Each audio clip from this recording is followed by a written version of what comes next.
Welcome to the Dutch Podcast, where we dive deep into the science of hormones, wellness, and personalized healthcare. I'm Dr. Jacqueline Smeaton, Chief Medical Officer at Dutch. Join us every Tuesday as we bring you expert insights, cutting-edge research, and practical tips to help you take control of your health from the inside out. Whether you're a healthcare professional or simply looking to optimize your own well-being, we've got you covered. The contents of this podcast are for educational and informational purposes only. The information is not to be interpreted as or mistaken for medical advice. Consult your healthcare provider for medical advice, diagnosis, or treatment. Welcome to this week's episode of the Dutch Podcast. It's a really special episode this week, and so we brought a really special guest. I'm Dr. Jacqueline Smeaton, the host of the podcast. You hear my voice every Tuesday, and also Chief Medical Officer for Dutch. And today, I have with us our CEO and founder, Mark Newman. Welcome, Mark. Glad to be here. Thank you. So Mark, you probably have heard him before. He's a well-recognized speaker internationally, and really he's dedicated his life to improving hormone testing. He's been for 25 years developing assays and chemistry with saliva, now in urine, to really be able to assess reproductive hormones. Using 24-hour urine, we now have organic acids. And really, all I can say is Mark brings an incredible level of integrity to the science and really helping us get the right answers as clinicians when it comes to understanding our patient's hormone story. So Mark, thank you so much for joining me today. Happy to be here. So 100 episodes of the Dutch Podcast. It seems like only Time flies. I know, it's like a short period of time since it's launched, but we've been going for 3 years now. Yeah, it's amazing just how much has gone on in that amount of time. Definitely. We've hit 300,000 downloads, which is amazing for a category, hormone health. And we featured some awesome guests as well. We've had Jeff Bland, Kara Fitzgerald, who else? Sarah Zoll, Carrie Jones, Tom Williams, of course you. Yes. It's been just amazing to be able to sit with these amazing clinicians and scientists to learn more about hormone health. Yeah, I mean, we work in such an interesting space, and there are so many layers and nooks and crannies and we can't all be, well, maybe Jeff Bland has an opportunity, his brain's almost that big, but to be, both broad and deep in all of these topics. So it's great to see that community continue to develop because it's also an exciting industry because we'll never arrive.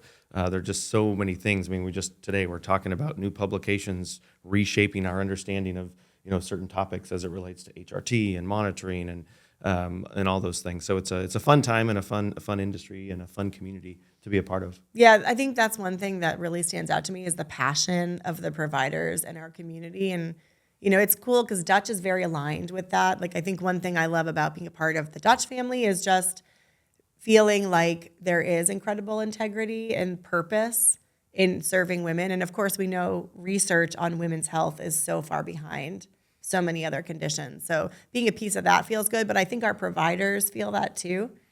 With the way that they help their patients, it's like they're very passionate about serving this patient community too. Yeah, and getting it right is difficult and has changed over time in terms of what best practices are and our understanding of different topics. And for some of those, there's a lot of work left to do. So we want to pay attention to what other experts are doing, but also be part of the conversation and mining our own data. And that's been an exciting part of the last few years is being able to mine our own data and contribute to the peer-reviewed literature on a number of fronts, and more of that to come.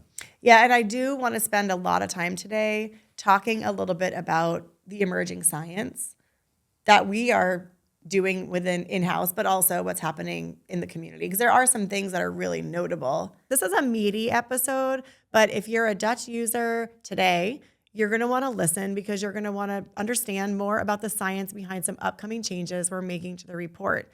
Now, if you are exploring Dutch, we're also going to be covering these concepts that'll be so relevant for you and covering what I think is one of the most exciting conversations happening currently based upon a paper that got published this month. It's really breaking open menopausal hormone therapy and the idea of whether or not we should be testing women. Cut to the chase. It's not as straightforward as you think. Dosing and assuming they're getting the benefit leaves a lot of women out of the picture. We're going to talk about that study, which we had kind of inside scoop on getting to read and share some of the data behind what we've seen when it comes to hormone therapy. I do want to talk about some things that are really changing even conventional practice and have the possibility of changing guidelines, like menopause Right. management guidelines in the next year. So we want to talk about the emerging studies that are coming out and the conversation that's happening around that. We'll get to that. But I do want to start with Dutch and like what's happening at Dutch. I love when we get to do these little updates. And I've used the word we're humming right now because it feels like the education team, the clinical team, marketing, like the product, looking at the report, looking what's happening in operations. So much is moving right now, and we're aligned and we're rowing in the same direction, and it just feels like this energy and this buzz. So what are the things that you want to share on the podcast that you are most excited about that we're doing right now? I think really just answering the call that we've received for over time from people of how we can help them better. We know that the things that we do are complicated and there are lots of layers to them. And so we've spent a lot of time historically talking to people and really one-on-one mentoring people. And the thing that we really hadn't provided enough of historically is just resources and tools to help people along. And I think your team has got so many things just in the pipeline and coming out.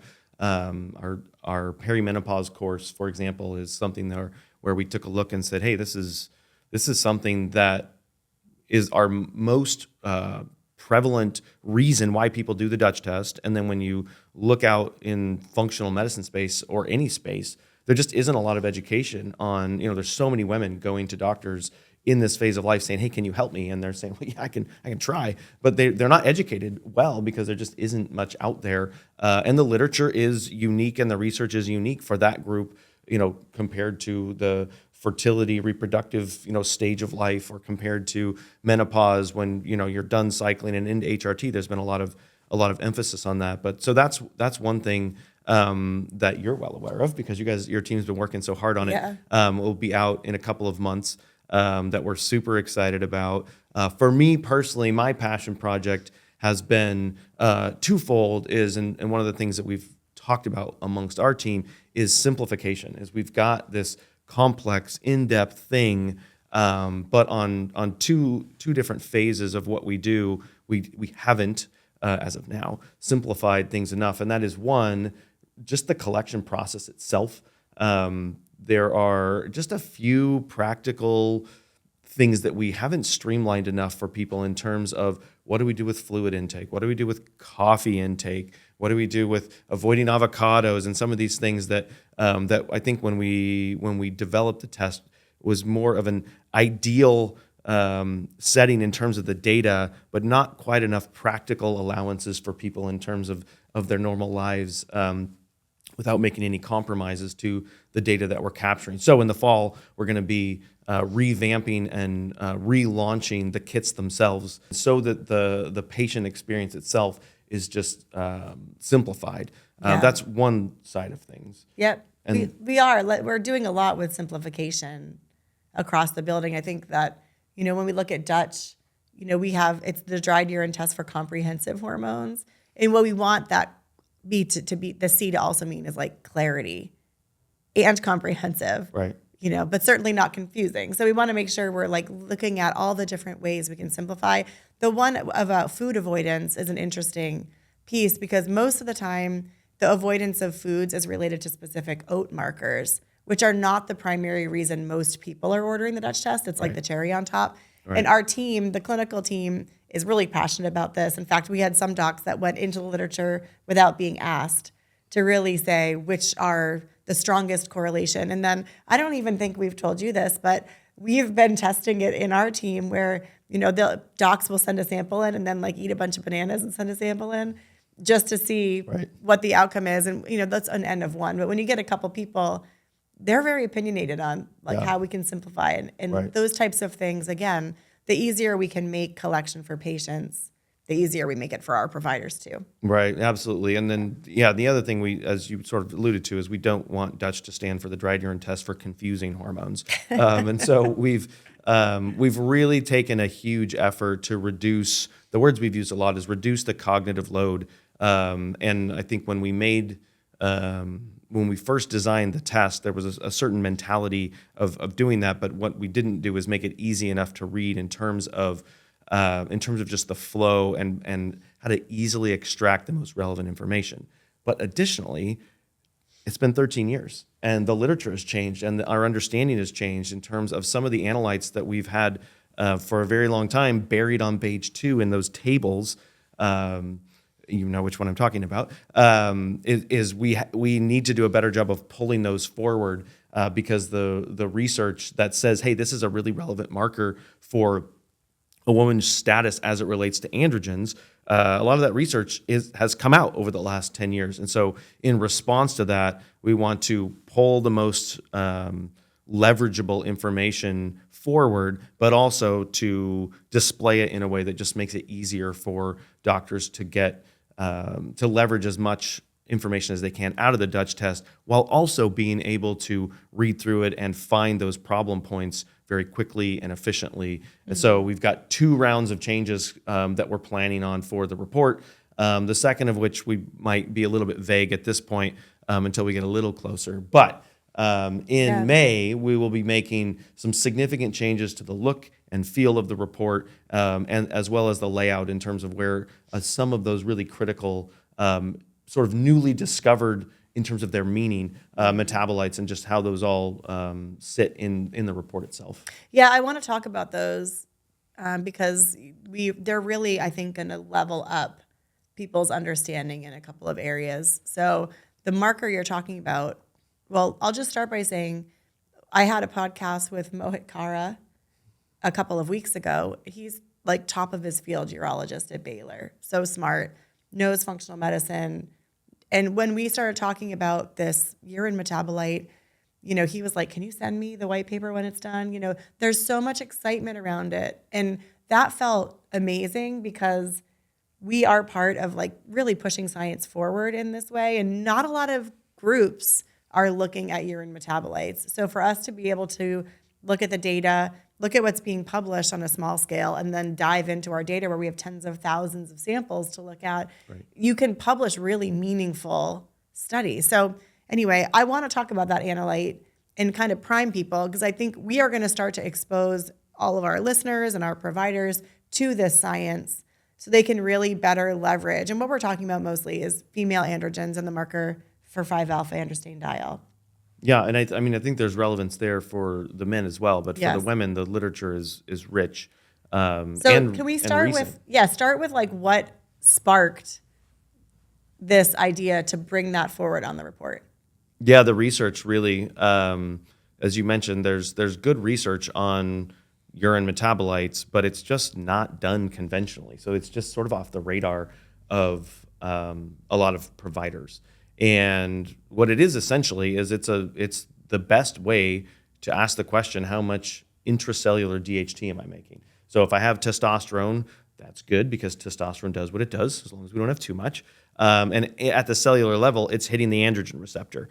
But within those same cells, 5-alpha reductase turns it into DHT. So dihydrotestosterone is about 3 times as strong as testosterone. So it really hits the androgen receptor. And people know this. And so what they do is they test DHT, which is very intuitive. It just doesn't work very well. Yeah. So the reason for that is because the DHT that's circulating is not generally the DHT that's hit that receptor, because within that same cell, it has the machinery after it hits the receptor to turn it into its downstream metabolite, which is primarily what you find that actually reflects what's going on at the androgen receptor level. And that is the marker we're talking about. So testosterone, DHT, hit the receptor, 5-alpha androstenediol, which isn't even really androgenic itself, but it's a great picture of how much DHT has been made in the cell, and there's really good literature around that. So let's talk about the study. You presented this when we were in London last year talking about PCOS,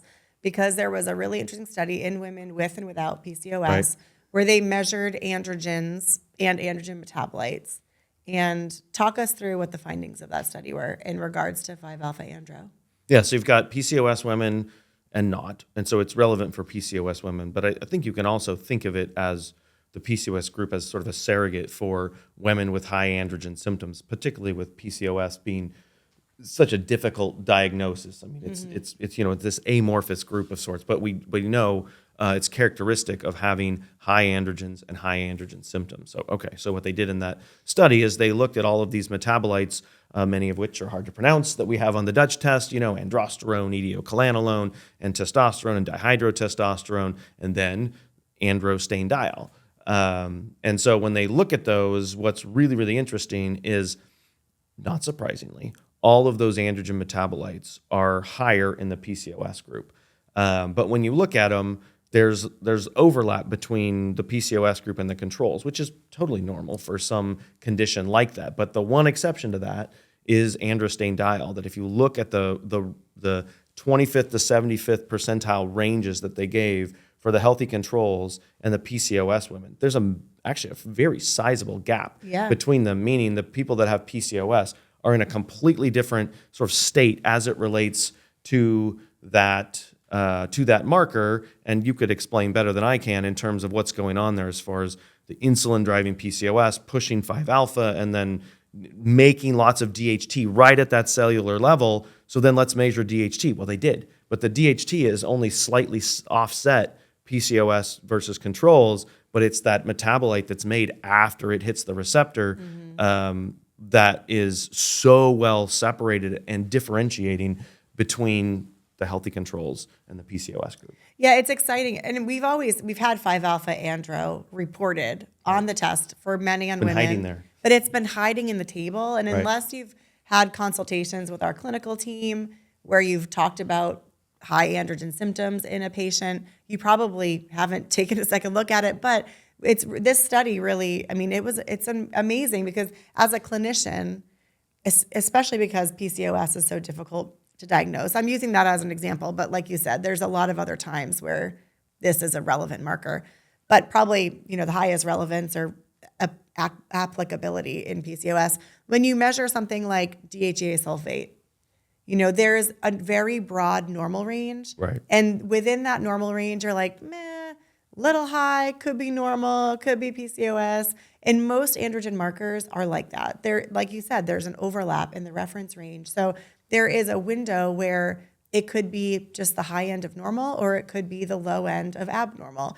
And with the 5-alpha andro, they are so distinct that it's really crystal clear. So that's one of the big report changes is not only will we be bringing it onto the infographic page for sex hormones, which is page 3, we will also be putting it on the summary page because it's that important for females. And this is new science and really our responsiveness on how we can bring that forward to practitioners. Yeah, when we developed the test, the idea was if you tested 5-alpha androstenediol and 5-beta androstenediol, it was just one more window into someone's overall preference for pushing androgens down the alpha pathway or down the beta pathway. What wasn't known at the time is how strong of a marker it was for DHT. So we added those two markers, we added DHT, and along with the rest of the world thinking the value of DHT is probably higher than that downstream marker. And then, as is often the case, science changes and evolves as we learn more.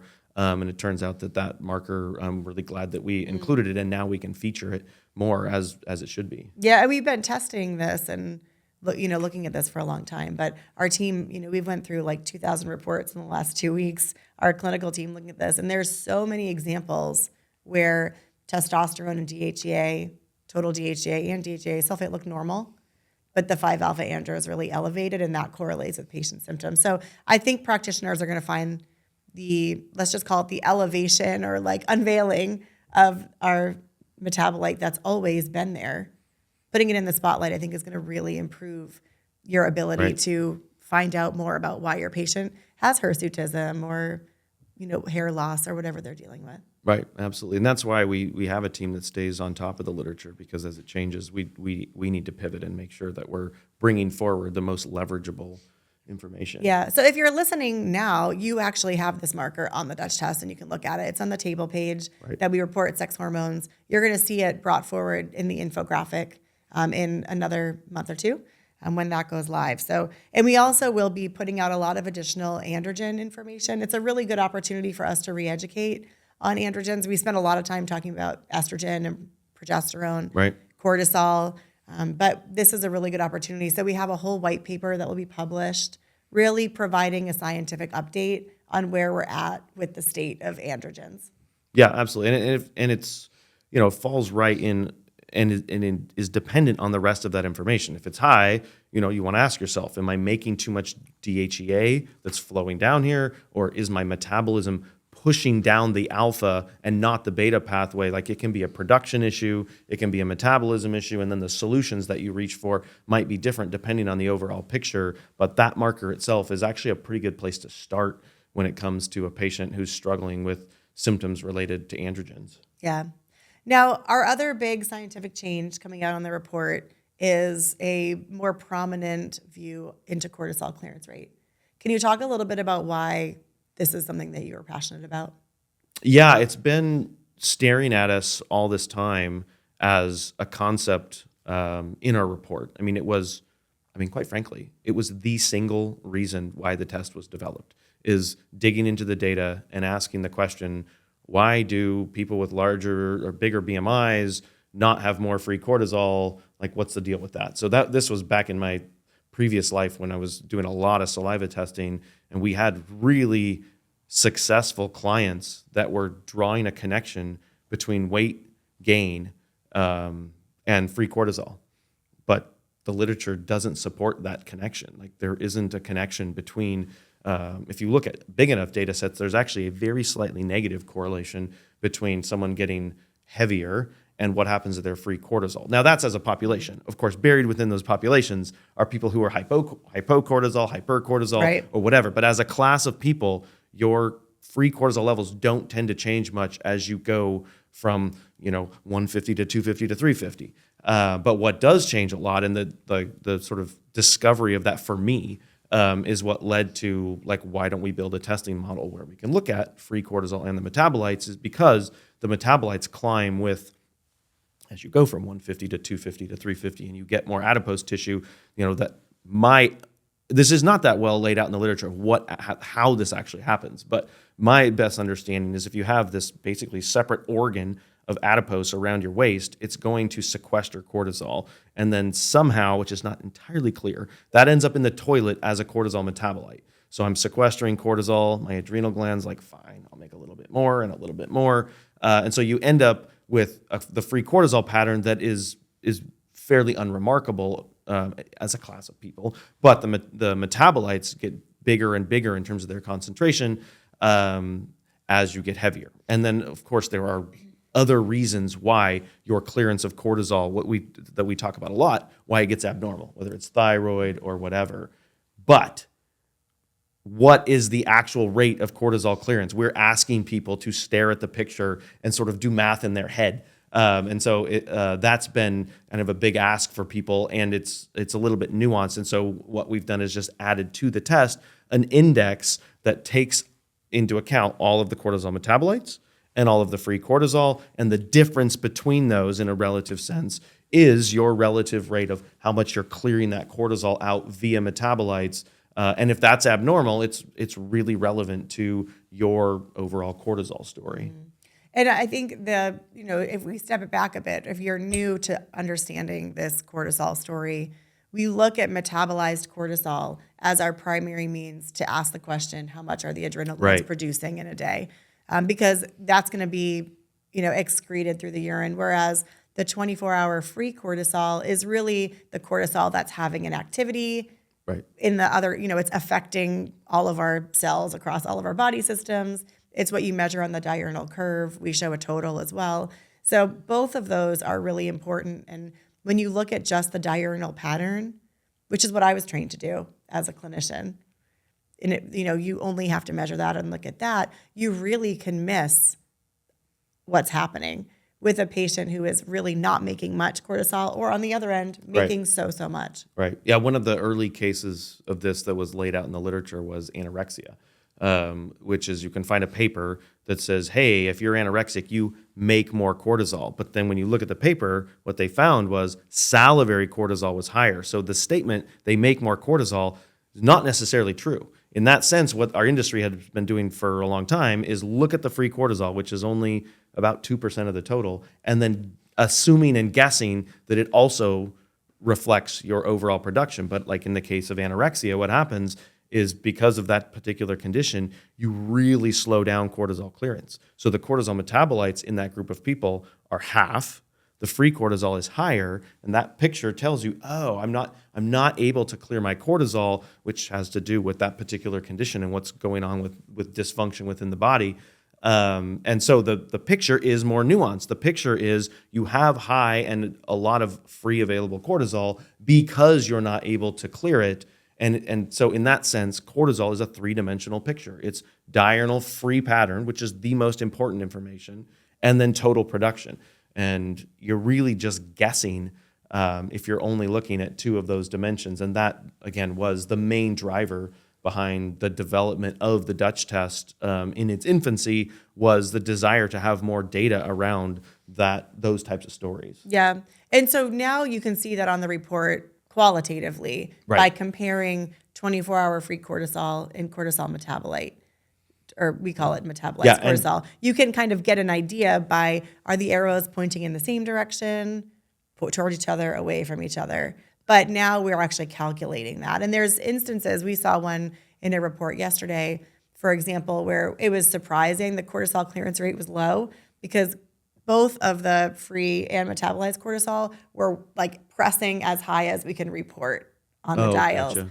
And then actually, we asked the lab, and Scott came back and from the lab and said, well, yeah, the metabolites are 1.5 times the, highest, and the free is, 10 times higher than, Right. so you can That's an actually interesting get story the there. calculation, which you would have not seen. You would have just seen them both off the charts. Right. Now you're actually going to be able to assess the cortisol clearance rate, which has its own implications. Let's talk a little bit about that for people who maybe haven't been leveraging that as part of the story that they're gaining to understand from patients. What are some of the things that cause cortisol clearance rate to go up or down from a health perspective?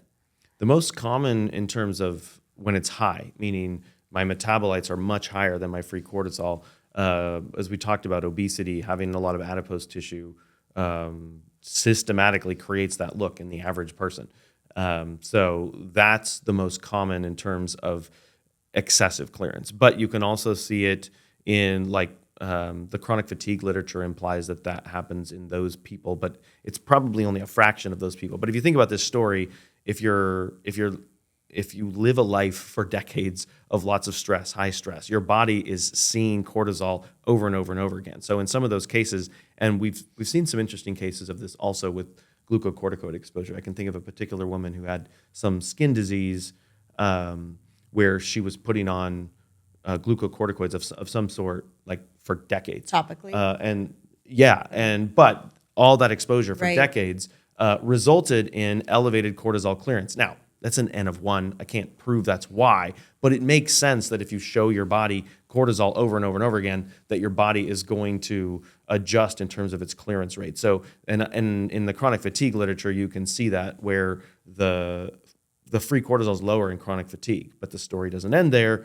There's one study that shows that the metabolites are actually higher, which means, again, the story of why your free cortisol is low is not just that maybe you're not making enough, maybe your body's clearance of it is excessive. And the most common thing we see on the other side of it is a thyroid issue. So there's a pretty much a direct parallel between your thyroid status and how fast you get rid of cortisol. So if you go into the hypothyroid group, you get sluggish cortisol clearance. And if you go into Graves' disease or things that are related to too much thyroid, or you just overdose your patient, we definitely see cases like that where you'll see the free cortisol go way down and the metabolites go way up. And if you think about that story, it makes sense. You're ramping up the engine of metabolism, and then as soon as your body sees cortisol, it very rapidly clears it. There's a study that kind of goes through that on an individual level, and it showed from the most hypo to the most hyperthyroid person in that study, there was like a 13 or 14 times, the rate was like 14 times higher from hypo to hyperthyroid in terms of cortisol clearance rate. So it can be profound.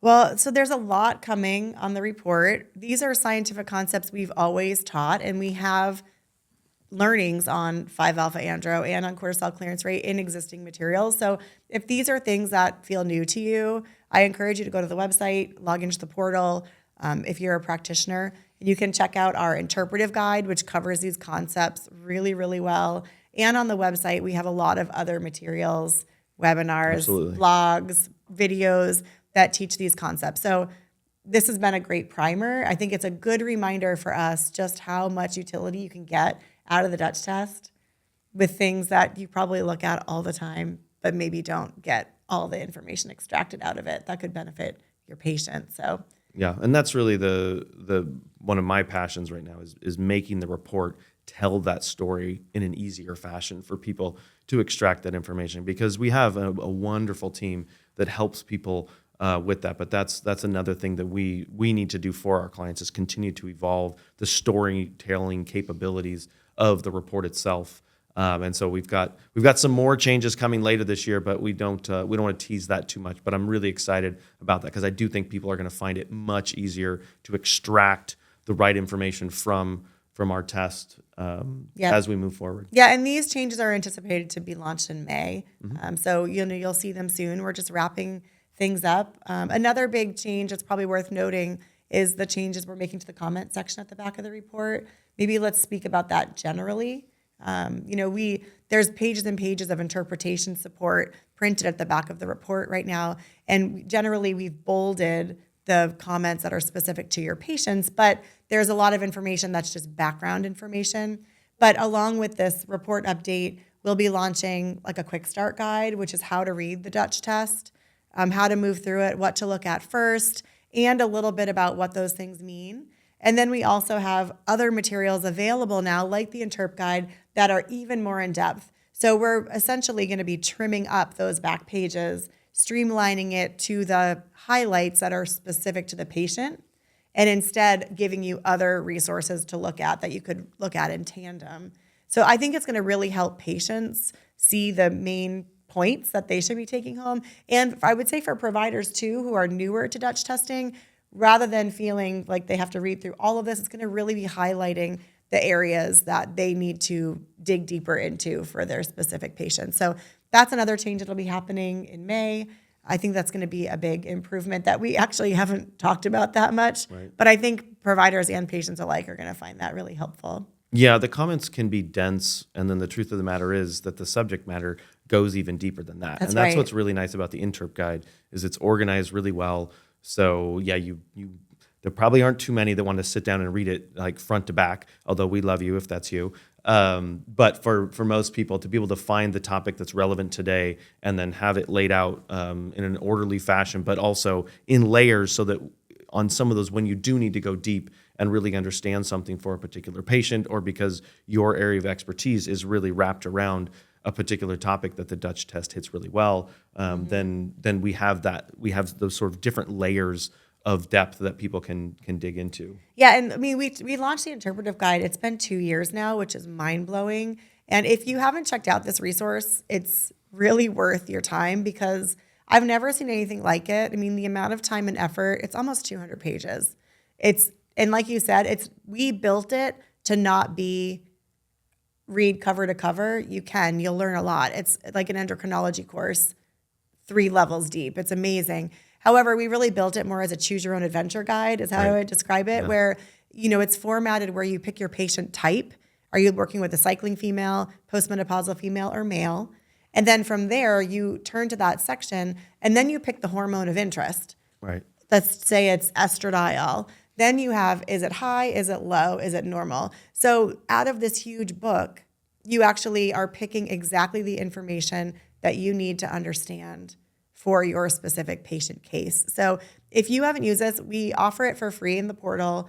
It's a virtual PDF. I'm probably saying that wrong. An online PDF. You can look through. If you're interested in a paper copy, we'll print that for you. We just charge you our cost. It's about $25. You can order it. We'll print it and ship it to you. So it's really nice. Yeah, highly recommend that. Yeah, it's really a nice companion guide. Other things we're launching a treatment guide. We used to have one. It was really kind of difficult and a little bit confusing to navigate. That was completely eliminated about 6 months ago. We took it off of the website, and our team has diligently built a new treatment guide. That will also be launched with this new report. May is going to be a big month for us. Yeah, lots of lots of goodies for our people. Yeah. And so that treatment guide, again, goes through section by section, patient by patient. Our team's top, I'll just say our top approaches. There's lifestyle approaches, dietary approaches, supplement approaches.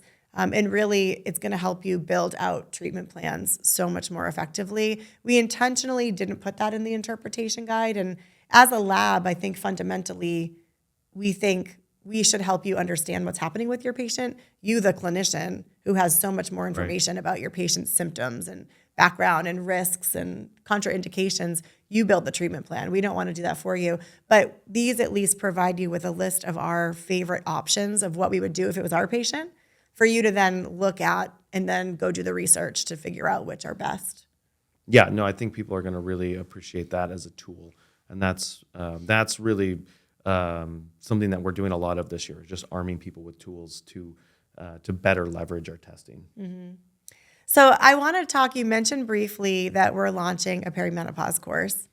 I want to talk more about that. We're just coming off filming this week. Yeah. And so now we have post-production work, which, my team is celebrating because we did all the slide development and education. And, we actually had dinner last night and we're like, yay, we're done, we're finished.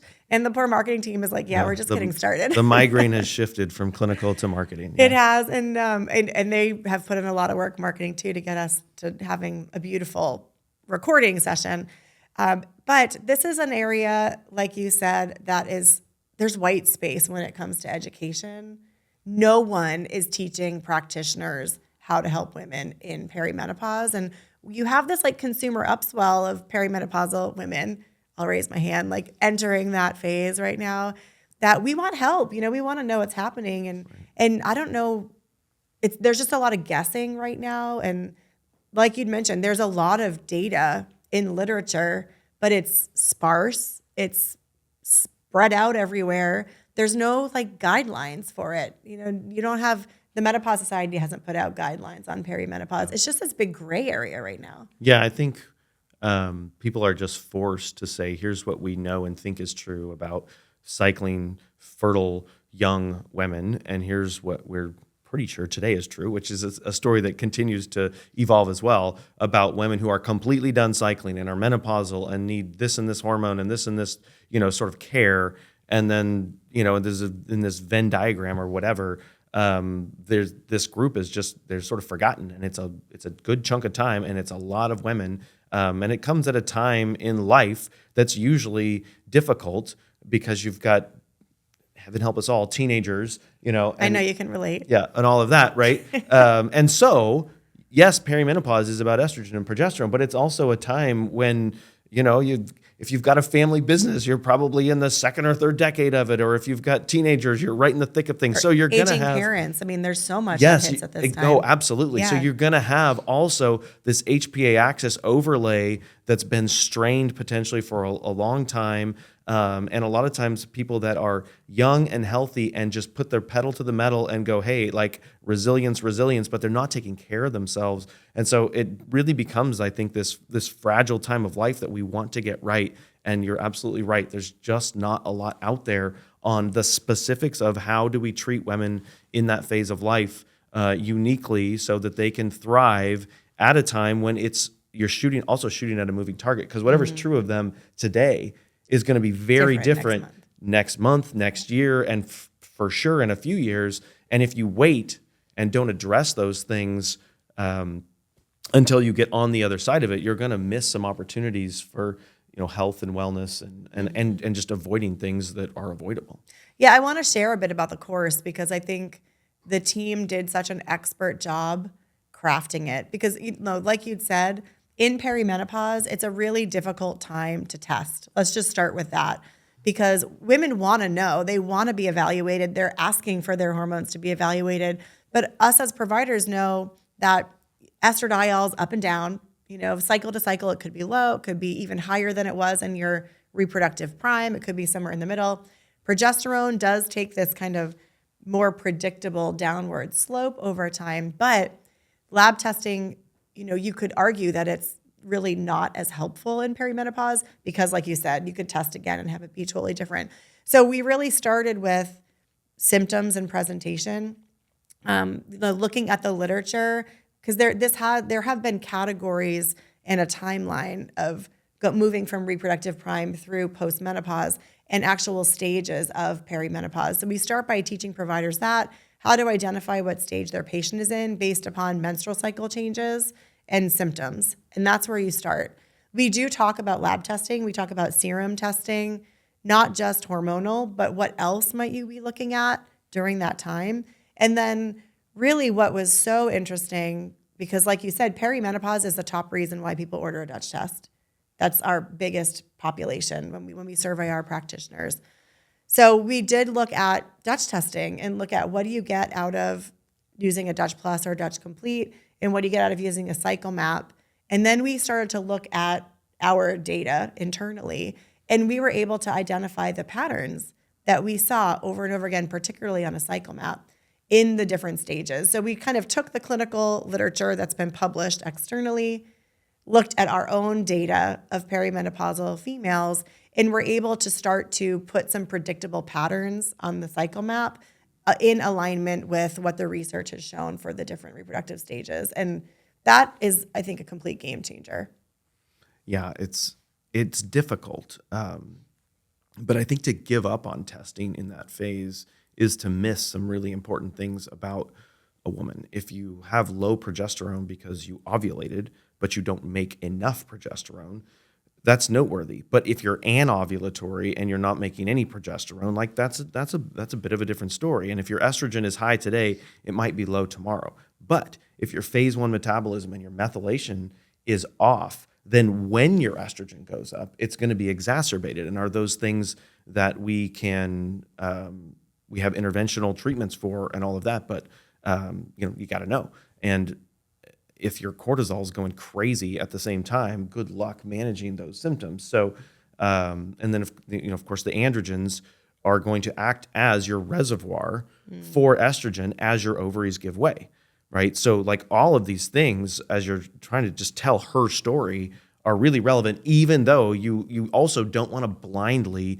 go in there and say, your estrogen's high, you're making too much estrogen, and make this assumption that you would make at a different phase in life that like, oh, you would just make too much estrogen all the time. It's not impossible to address the uncertainty and still extract information that's super leverageable for those women to help them just thrive in that phase of life. Yeah, absolutely.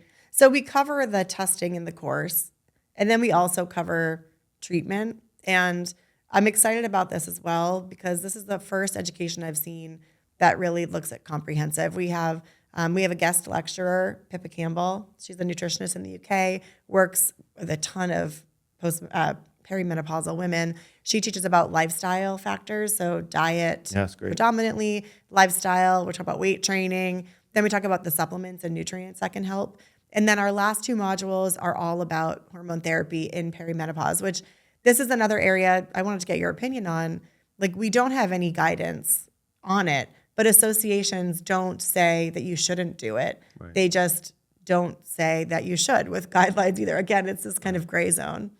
Yeah, I mean, even just looking specifically at what it means to be menopausal means that you haven't had a cycle in 12 months. Okay, so if I haven't had a cycle in 12 months, then the state I'm in on day 12 months and a day is essentially the same state I was in a month before that and a month before that, but we don't acknowledge it until it's been 12 months, which means there's a window in there, at least some window in there, where you're in that state and you just sort of haven't acknowledged it yet.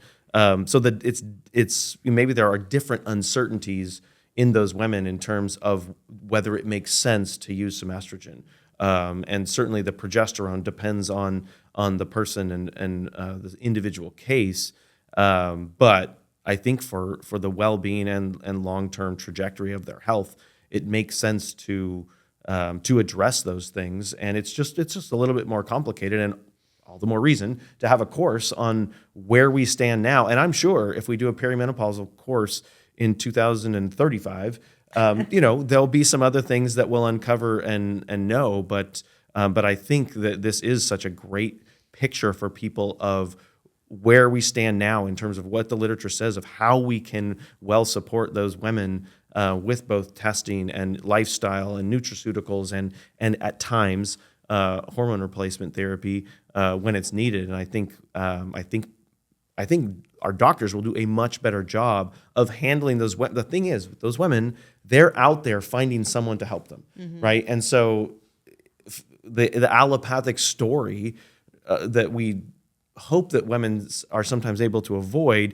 is sort of blindly going in and say, well, we know you're not sleeping and you're depressed, and so here's your antidepressant and your sleep medicine and those sorts of things, and those pharmaceutical tools are sometimes the best option for somebody. But if we can address what's going on and help support them with lifestyle and nutraceuticals and things of that sort, I think we're going to arm doctors to handle that whole class of women, I think, better for them, which I think will be a really great thing. So I'm super excited to see how people, how all of your colleagues as doctors respond to this education, because I think it's going to be a real help to them. Oh my gosh, I think so too. I can't wait to get it out there and to hear the response, because I think it will be so helpful for people.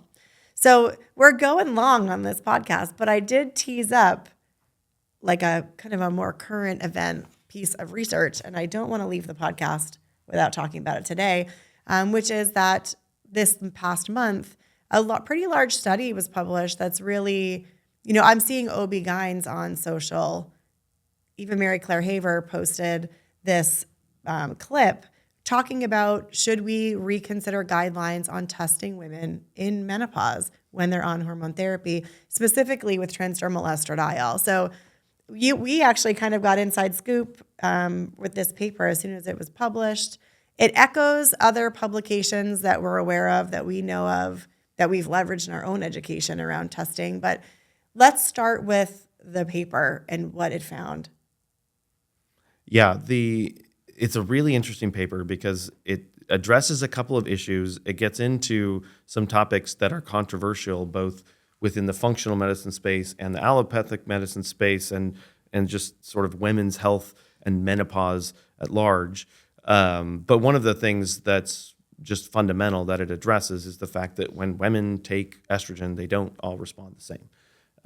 And so the guidelines historically have been that that's a complete waste of time, which is interesting when you overlay it with the testosterone world, where there's so much testing. It's somewhat of a parallel, and it just goes without saying that, yeah, you put a guy on testosterone and, well, yeah, you test his levels. Of course. And then you shift to women, and then it's a different story. And then for me, like, in fairness, I think it's also good to turn then to the progesterone literature, where we would agree that testing isn't that helpful for progesterone. So then when you return to the estrogen, it's like, okay, like, let's just be open-minded and see what the data actually has to say about whether you can leverage lab testing or not. And so you've heard this sort of chorus for a long time of, look, just ask the women how they feel. If you've helped their symptoms, you're done. And that just ignores some really big unknowns, which is, hey, if I give you a placebo, a fraction of women are going to say, I feel better. My hot flashes are better. It's not a fraction, 50% when it comes to hot flashes. That's a really high placebo response. So right. You can't, I think that alone says you can't really trust hot flashes right. as a symptom. And if all you're trying to do is make their hot flashes better, then maybe you want to start with a placebo. But what we know is the placebo effect is not touching their bones. That's right. We know that the women are having hot flashes. That's something maybe they don't want to experience. I can understand that. But it's also like a canary in the coal mine saying, hey, you have a likely estrogen deficiency here, and there are other consequences of estrogen deficiency that we want to be sensitive to if we're going to care for those women. That's a really interesting point also, because when hormone therapy was first used, menopausal hormone therapy, hot flashes and quality of life really were the chief concerns. In fact, when the WHI came out, they were trying to balance cardiovascular risk, balance breast cancer risk, all these things that they believed, which, further interpretation showed, no, in fact, there's cardiovascular protection for a large group of women, right. Cognitive protection. But it makes sense that back then, when the data showed that really the predominant benefit was hot flashes, that managing based upon symptoms made sense. But now, well, one, we have this data showing that, and this is a larger study. So smaller studies have come out like this. There was one in particular that we have in our hormone therapy course, menopausal hormone therapy course, that we really walk you through because we've really always, of course, suggested testing. We think it's really important. That shows that study was small. How many? 20 women, maybe? No, I don't recall. But small. it was about 30% had non-predictable responses. Like when you look at the pharmacokinetics of how women, should respond when they take a gel or a patch, there's predictability to it.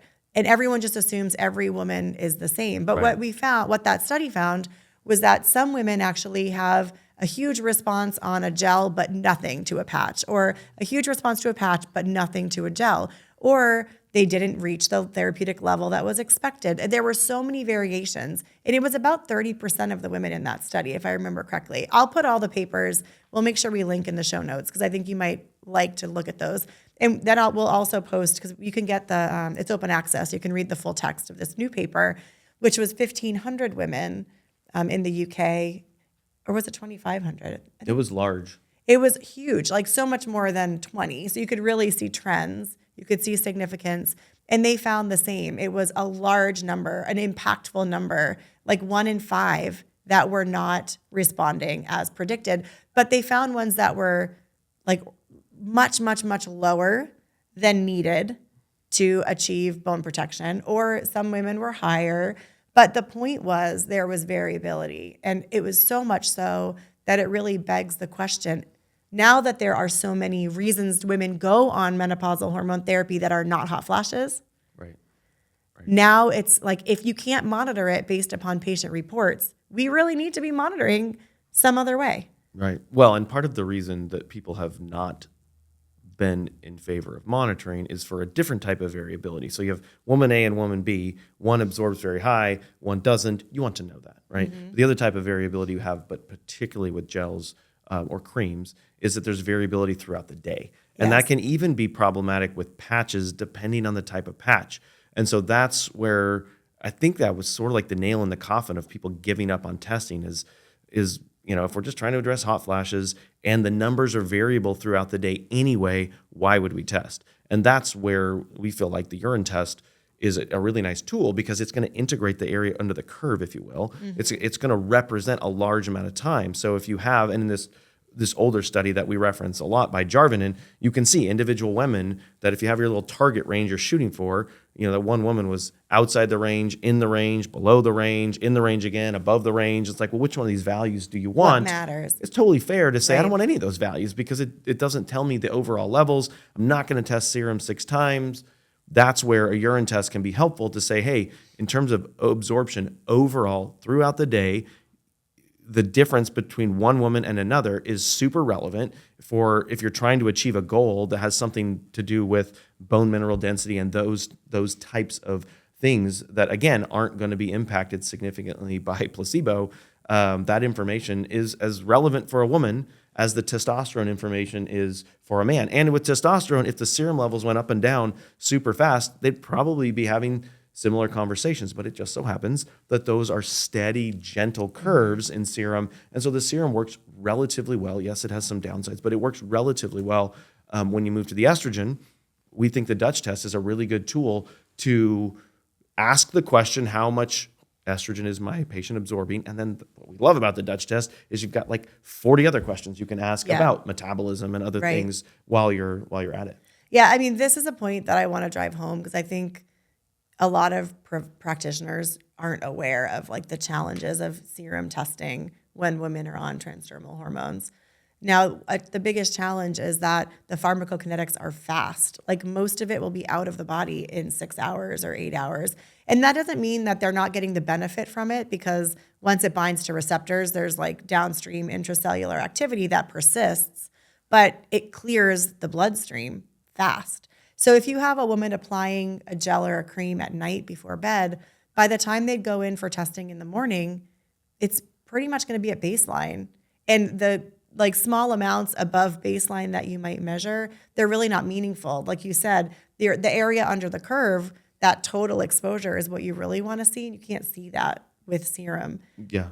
Even if you raise above baseline, that's good to know. But if that number is 20% of what it was 4 hours ago, then that number's not telling you a very good story. Exactly. And so if you're missing most of the story, And you really don't know whether you're hitting. I mean, if you hit a high number, you can just tell yourself, oh, I must have hit a peak. Everything's fine. Well, maybe she's absorbing a lot more than her peers, and now you've overdone it. And so like getting a window into that is really valuable. Serum just doesn't happen to be a very good tool for that, particularly with gels and creams. Yeah, I mean, with patches, you'd mentioned, and I will just like emphasize that more, the pharmacokinetics are different because the patches do like a slow drip delivery over days, 3 or 4 days, 7 days, depending on what patch.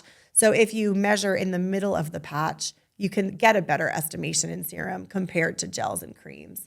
But ultimately, this is why the Dutch test is so helpful in this population of patients, because you get 4 samples over 24 hours. You actually see and catch and kind of normalize and average that up and down. You are getting the area under the curve instead of just a single snapshot. And we published that, we've published on that data. Right. The menopause publication shows that data comparing patches, gels, and creams. Mm-hmm. Right. So it's exciting to think about like kind of a fresh conversation happening, something that we've talked about inside the walls of the building for quite a long time and talked about with customers, but it's exciting to see that emerging externally. And I would just say, if you want more information on monitoring, we cover this data in our hormone therapy course, menopausal hormone therapy course. We don't cover this new study, obviously, because we built the course. What did it launch in January? We're going to have to update that now. Right.